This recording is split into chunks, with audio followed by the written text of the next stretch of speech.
dort trisomie 21, on mange trisomie 21, on s'organise trisomie 21. Maintenant, moi, Marcel, c'est Marcel avant d'être Marcel porteur de trisomie 21. On peut avoir une famille complètement normale, même si on a un enfant avec un handicap et qu'on a ça à gérer au quotidien.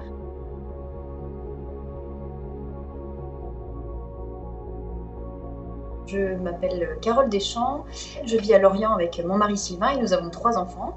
Colette qui a 6 mois, Basile qui va avoir 4 ans bientôt et Marcel qui a bientôt 6 ans et demi et qui est porteur de trisomie 21. J'ai accouché de Marcel le 6 novembre 2015. C'était notre premier enfant, la grossesse s'était très bien passée, mais la plus grosse surprise, ça a été quand même quand j'ai eu Marcel dans les bras. Avec mon mari, tout de suite, on a trouvé qu'il avait un visage particulier. Je sais pas, il y avait un petit truc qui clochait, entre guillemets, et très rapidement, en fait, on a trouvé que Marcel avait des traits physiques qui nous faisaient penser à une personne porteuse de trisomie 21. Très vite, le corps médical nous a confirmé avoir les mêmes suspicions. Et donc là, quand il y a une confirmation de ce diagnostic, c'est vrai qu'on a un sentiment de monde qui s'écroule, de lourdeur sur les épaules, on ne comprend plus rien. C'est un moment très, très douloureux qui restera. On est en colère, on est triste, on est jaloux des autres familles qui viennent d'accoucher, qui ont un bébé normal.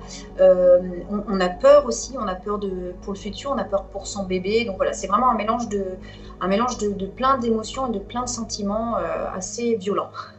Je pense que Marcel est conscient commence à l'être, en tout cas conscient de sa différence. Il est en CP, dans une classe ordinaire, avec un suivi quand même par une AESH, donc une personne qui l'accompagne. Mais c'est un petit garçon qui se débrouille très bien, qui certes a certains retards, mais petit à petit, en travaillant,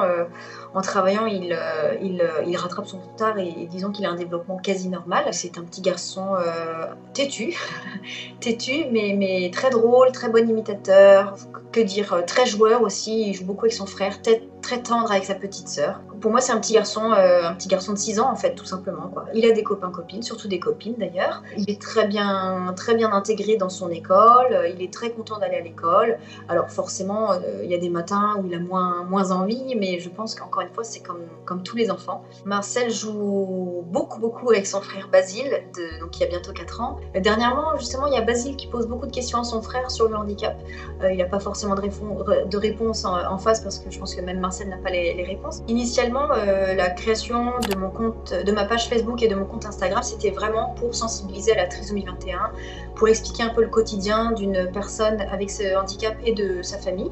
Donc maintenant, c'est vraiment un compte, qui montre qu'on peut avoir une famille complètement normale, même si on a un enfant avec un handicap et qu'on a ça à gérer au quotidien. Donc c'est vraiment plus pour dédramatiser et montrer aux gens que voilà, c'est pas parce qu'on apprend un handicap que notre vie elle est terminée. Autant au début, notre quotidien, c'est vraiment tout tourne autour de la trisomie 21. On pense qu'à ça, on dort trisomie 21, on mange trisomie 21, on s'organise trisomie 21. Maintenant, moi, Marcel, c'est Marcel avant d'être Marcel porteur de trisomie 21. Et je me souviens, les premières sorties, donc c'était vraiment les premiers jours, premières semaines, j'osais pas mettre Marcel en cosy face aux gens ou en porte-bébé face aux gens.